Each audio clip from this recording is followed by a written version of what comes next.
don't know about y'all. I can't put my finger on it, man, but I know something is up, right?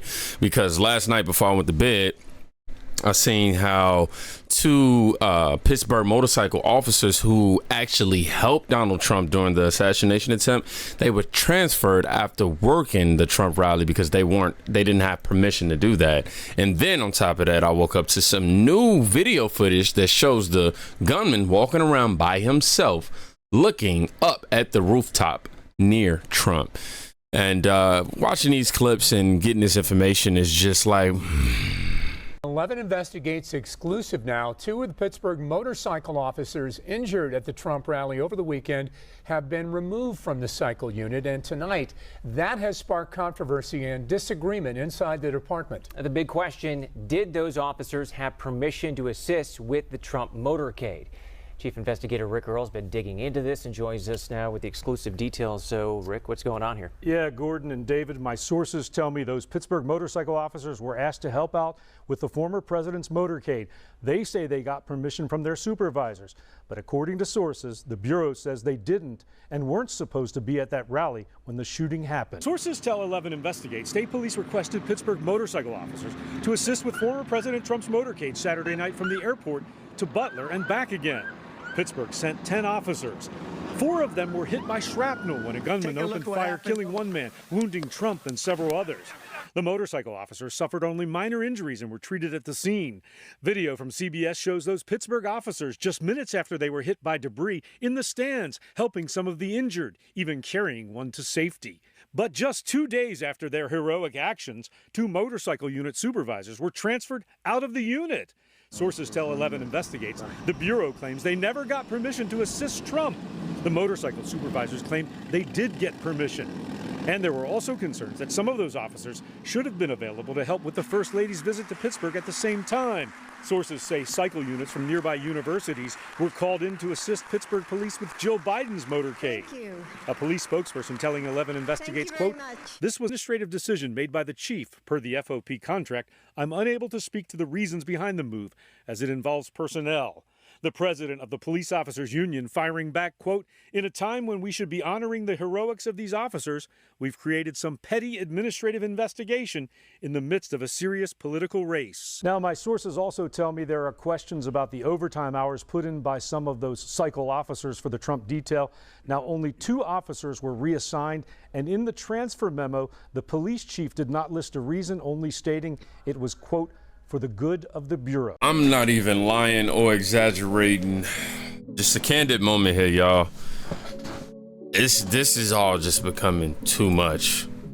Like, you know, I'm trying to keep up with everything that's happened since this attempt on Trump's life, but dog, it's just too much. Somebody even wrote, Karen wrote under the post, so much to unravel.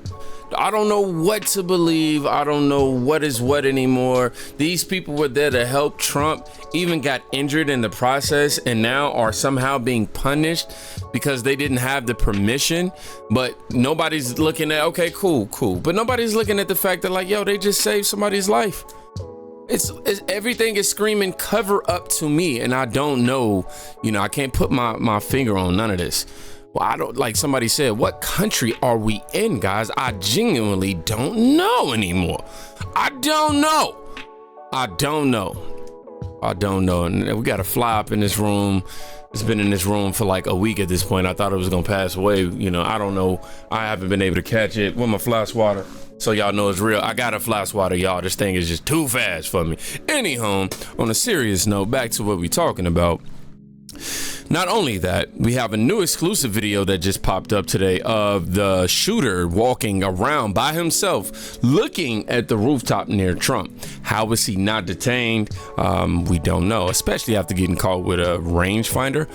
Don't know. Shout out to DC Drano for the caption.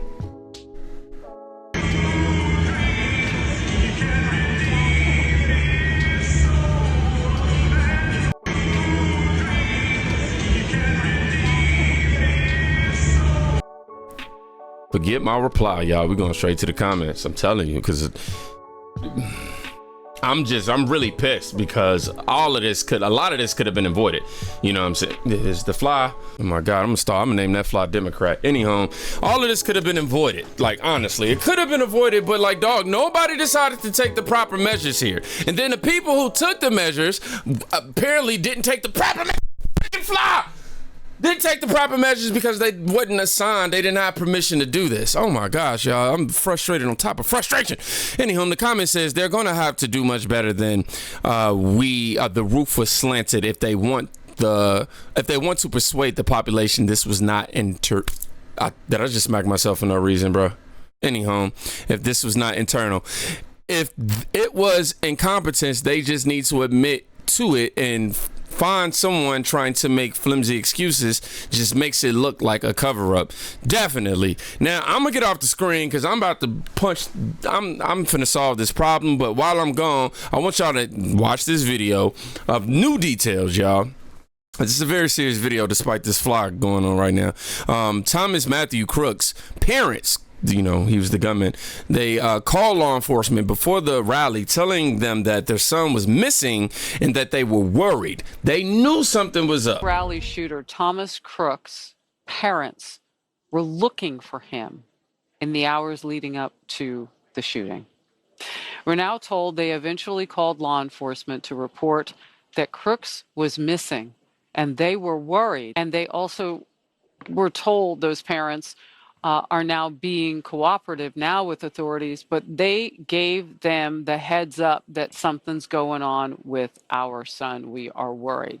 We don't know the texture or the details of their concerns. So in other words, well, were they worried that he had a gun? Were they worried? You know, what were they worried about? Were they worried that he was going to try to attempt to kill a sitting president and then go ahead and turn into an assassin and kill another person and injure two others? It was an attempted assassination on Trump, but he managed to murder anyway. Are we talking about that? What were they giving the cops a heads up about? This is the first time we are hearing this. We'll stay on the story and we will bring you the details, updates as we get them. Crooks' parents were looking for him hours ahead of the assassination. Man, first of all, you know, assuming that the parents aren't in on this at all, I'm just very, very, you know, my heart goes out to them. You know, I don't know what their rhetoric is. I don't know what their belief system is. I don't know what their influence on their son with this decision is whatsoever. It's just, you know, with none of that context whatsoever, and assuming they had nothing to do with this whatsoever,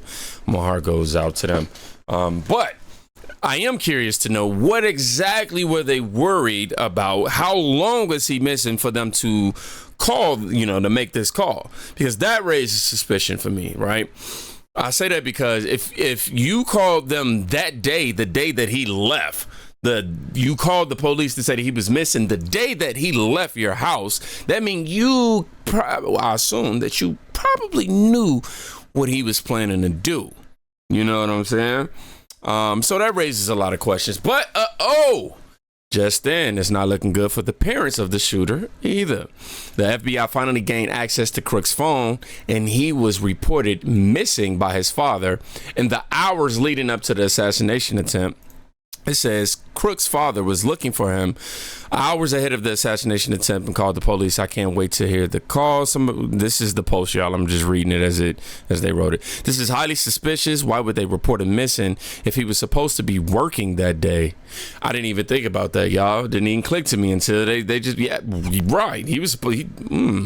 And then he told them he was taking off and going on site. Okay. It all stinks and sounds like his behavioral therapist parents were setting up the narrative, is what MJ the Truth Ultra wrote. Y'all, let's go ahead and check this clip out. Questions surrounding the gunman and the security flaws. The FBI tells us they've successfully gained access to the shooter's phone, looking for any information on a motive. Investigator Megan Hickey has been tracking the developments. Megan, we're learning the shooter's father actually called police after the shooting. Right, Erica. Law enforcement sources tell CBS News that the gunman's father called local police after the shooting took place. Right now, we don't have details about the nature of that call or the exact timing, but investigators say the family of the shooter is cooperating. Meanwhile, new video posted to social media also shows some attendees at the Trump rally noticing the gunman on the roof and alerting police at least 1 minute before the shooting. Right here, flat on the roof. It's much tougher now. You went flat on the roof. Just a minute after this was taken, the shots were fired, injuring former President Donald Trump, killing a spectator and critically wounding 2 others. The sheriff of Butler County told our CBS affiliate that a local police officer was hoisted up onto the roof by another officer to check the premises. After receiving those bystander reports, the officer saw the shooter, who pointed the rifle at him. He said the officer then let go and fell from the roof. There's going to be finger pointing starting now until whenever, until all the facts come out. And I think as me, I'm looking, let's wait till this is over, and then we can see at the end of the day what we need to correct to make this not happen. And Sheriff Michael Sloop repeatedly called the security plan flawed. Today, he also said securing the building was not part of the pre-planning he did with Secret Service.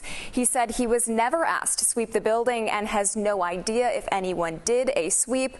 We know the gun was legally purchased by Thomas Matthew Crook's father from a now closed gun dealer in 2013. But law enforcement sources also confirmed that the shooter purchased 50 rounds of ammunition at a local gun store just hours before the shooting. Federal authorities are still investigating what may have prompted the gunman to carry out the shooting. So far, they say it appears he acted alone. And in their update this afternoon, the FBI said the search of the subject's home and car, they are now complete, Erica. Yeah, so 2 key elements, but so much more we need to learn, Megan. So many more questions. All right, thank you. I'm just saying, man, he's an adult. He leave the house for a few hours. That isn't anything suspicious to me. You know, oh, he's gone for he gone for a few hours. Why would I be sitting back going, oh, we need to file a missing persons report if he's only been gone? Sounds like they trying to mitigate their damages, y'all. I'm just saying.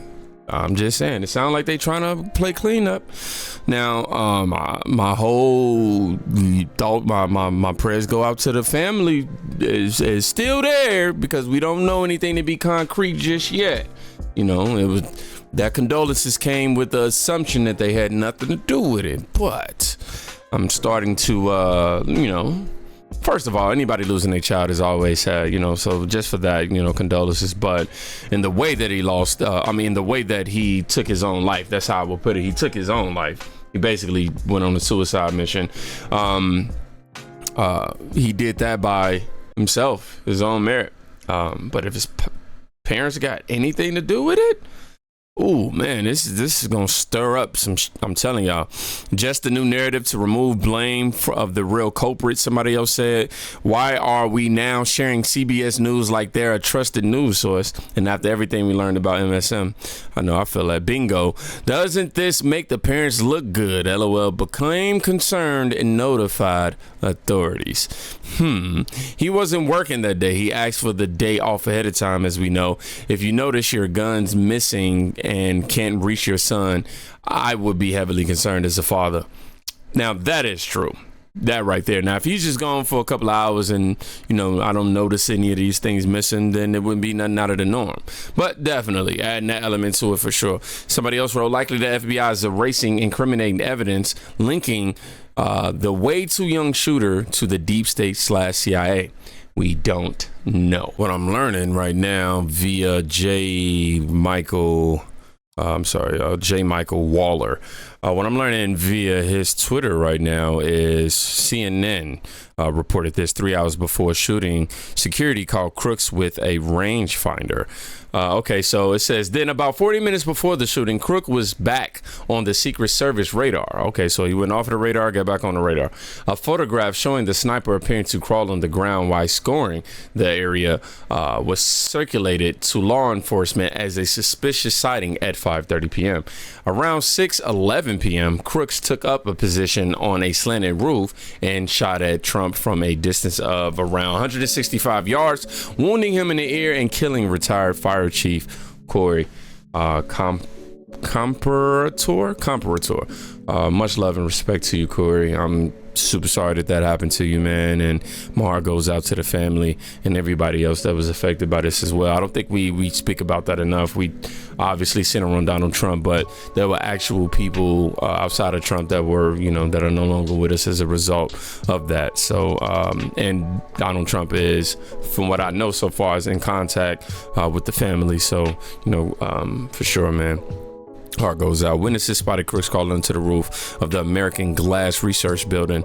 Secret Service counter sniper team condemned Hawkeye also spotted him looking at their position through the rangefinder. So these are things that we know. The latest bombshell development raised more questions about the massive security failures that led to the attempted assassination of the former president. And the one that y'all can't see this right below is law enforcement took a photo of Crooks an hour before the shooting, adding to the mounting evidence that they knew his presence well before he pulled the trigger. Y'all see right here the comments, how he get the ladder in there. That's something that is a legitimate question. How was he able to get a whole ladder in there? You're right on target, which is more than the SS didn't do. Last Saturday, somebody wrote, the more that comes out, the worse this gets, to gross incompetence or something else. All I can say is, wow, this just keeps getting worse, y'all. It just continues to get worse. I'm almost like, more developments that come out, the more I'm just like, oh, look, man, I try not to be a conspiracy theorist. It's not my thing, but all we can do is theorize things until they get proven true or otherwise. But there's way more to the story, and we don't know. I just know it's very suspicious that social worker parents call police about their 20-year-old adult who lives at their home who's missing for a few hours. I'm just saying.